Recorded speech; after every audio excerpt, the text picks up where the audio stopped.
はようございます。今日はラーメンを作ります。楽しみですね。じゃあ始めましょう。Yeah, I still masturbate while eating top ramen at a faster rate. In the bigger quantities, it counts as rape when I'm slurping at this unbelievable pace. I turn the temperature up all the way to sweat up on my face. If you give no effort, if you got no money, then I got a cheap method. Crack it open, throw it in a pan and let it cook, bitch. Now that's a real education. Fuck books. If you wanna make it in college, acknowledge all the flavors that be dropping mad knowledge on these pussy ass canned goods. We got chicken and beef to boost the manhood. Anybody want a piece of me will have to get this ramen first. Start with the shrimp and then the fire. Make it fully glazed and the shit'll get you higher.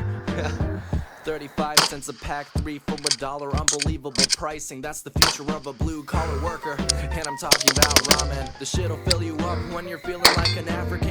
Come back when you're in the state that I'm in and say hi to my homeboy Top Ramen. What's going on, guys? I'm Chris, and this is Regular Guy Training. So unless you've lived under a rock, Aimpoint's been around for quite some time, offering red dot sights for various things, particularly rifles. The Aimpoint T-2 in particular was put to market mostly to address a specific concern with the Aimpoint T1. Now, there wasn't a whole lot that was wrong with the Aimpoint T1 in the first place, except for one real crippling thing that a lot of guys noticed, especially at that time: parallax. One of the first and finest ways to find out why that was a big issue is anytime that you try to use it with night vision. Or in a lot of cases, if you were in a really goofy position and just could not get the dot centered in the glass, you would run into a lot of parallax issues that would find a point of impact quite a ways from point of aim, especially if you backed up at any real reasonable distance, like one or multiple football fields. And at that time, this is something that like the Aimpoint Comp M4 or the EOTech could actually answer for, until we figured out that EOTech had a lot of thermal issues. But so some years ago now, the Aimpoint T2 comes out, essentially solving that particular issue. And it also got rid of a blue tint in the glass that a lot of people found pretty unnecessary.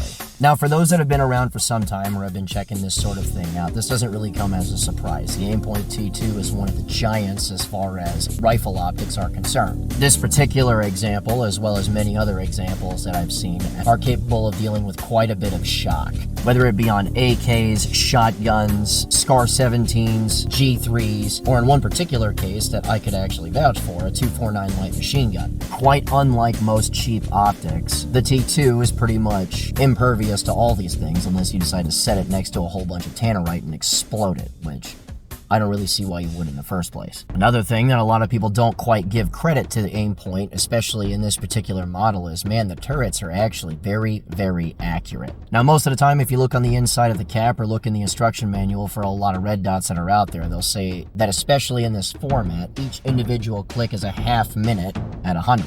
But a lot of guys will notice that that is not always accurate. If you want to go over that half inch, a lot of times you end up having to do more than one, or in some cases, even more than that. Or in some cases, the exact opposite happens, where one click moves you over an entire inch. And while I am a big fan of HoloSun, I have noticed that from time to time, especially on some of their older models or on a lot of their well-used stuff. And while I can't speak for individuals, I can say that this particular example that has seen a lot of AK rounds fired through it and a lot of AR rounds fired while it's on board, every single time that I have to take the thing back out and zero it again, the math always seems to just math. No mysterious extra clicks or no extra space moving with an undercount as far as clicks go.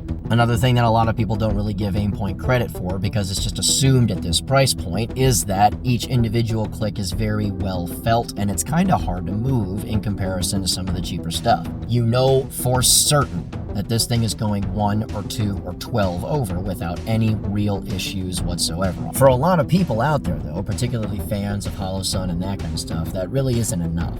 The basic format in which this comes in, where the dot is either on or off, and there's no additional settings or features or reticle types or whatever, for a lot of guys, they don't really see the reason for owning an Aimpoint T2. Mine works just fine, the glass is clear enough, I don't really have any issues with white light. All of these critiques are actually pretty valid, honestly. There are quite a few dots that can offer more for less, or just as hard to break down or lose zero, or make sure that everything is accurate per individual click of the turrets. And a lot of times, seeing as a lot of these dots will use the same mounts as an Aimpoint T1 or T2, a lot of people really don't see the justification behind spending significantly more on a T2. At least, of course, until you decide to go the route of getting modern night vision. Now, I personally see modern night vision as something that is actually required today, much like red dots are required, and they weren't something like, I would say, about 15-ish years ago. The world around us is evolving, so we have to as well. The thing about that is the second that you drop night vision and try to shoot passive with your red dot, a lot of people notice instantly that their Hollow Sun or whatever else that's out there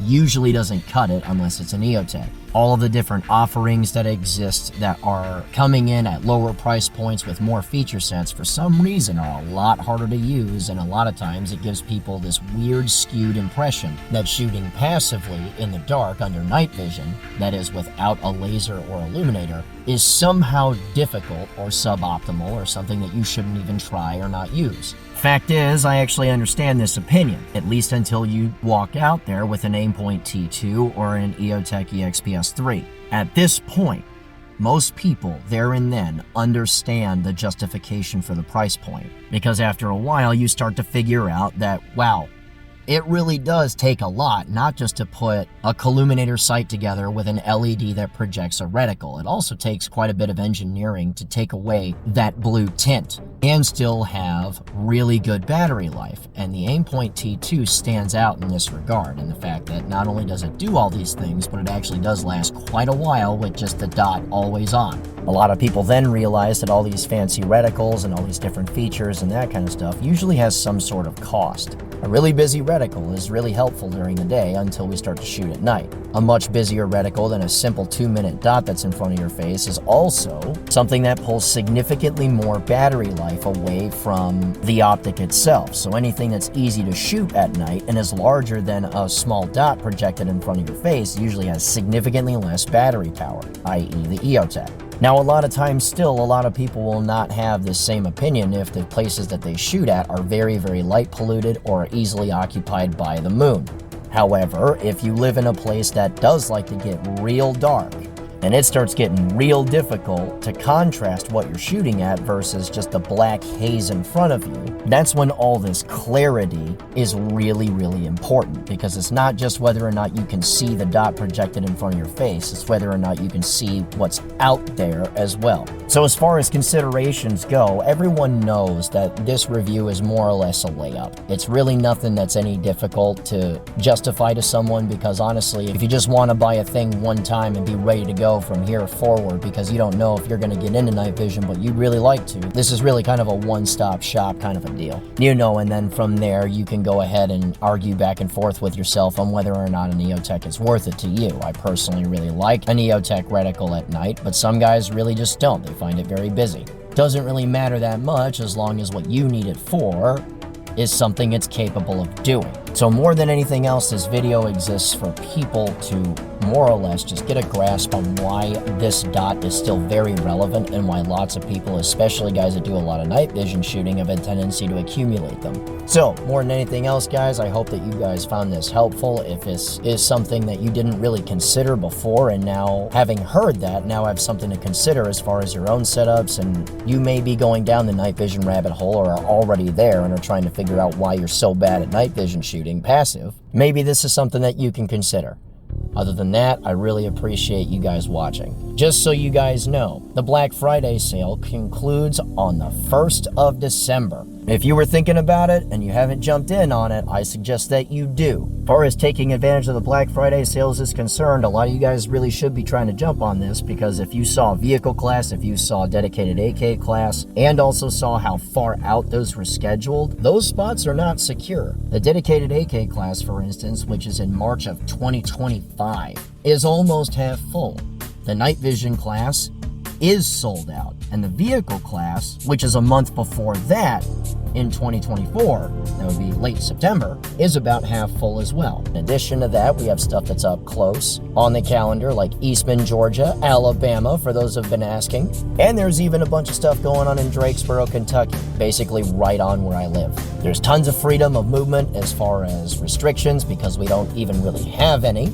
unless you decide to roll a tank out there, and frankly, we'll probably figure out how we could use that tank. And that's why a lot of guys come out, because they just don't get the same amount of freedom in other places, even ranges that bring in guys to teach classes. Same thing honestly goes for Alabama. Unless something absolutely wild is suggested, we pretty much have freedom of movement for whatever it is that we need. And also, the guys in Georgia are really, really cool. The only restriction that we have there is we can't do night shoots, unfortunately, but I have freedom of movement to do basically everything else. So if you're interested, and if you're also interested in saving $1, you can do that. For those of you that are signed up for $41 a month on the Patreon deal, you have access to all of this by simply signing up, and if you were unaware of these classes that were coming up, you can take advantage of them now. Only thing you can't take advantage of as far as the $41 a month thing is the vehicle class, as I previously mentioned. So if you want to check out any or all of this stuff, links for all this are in the description below. If you want to check us out on Facebook, that link is in the description below.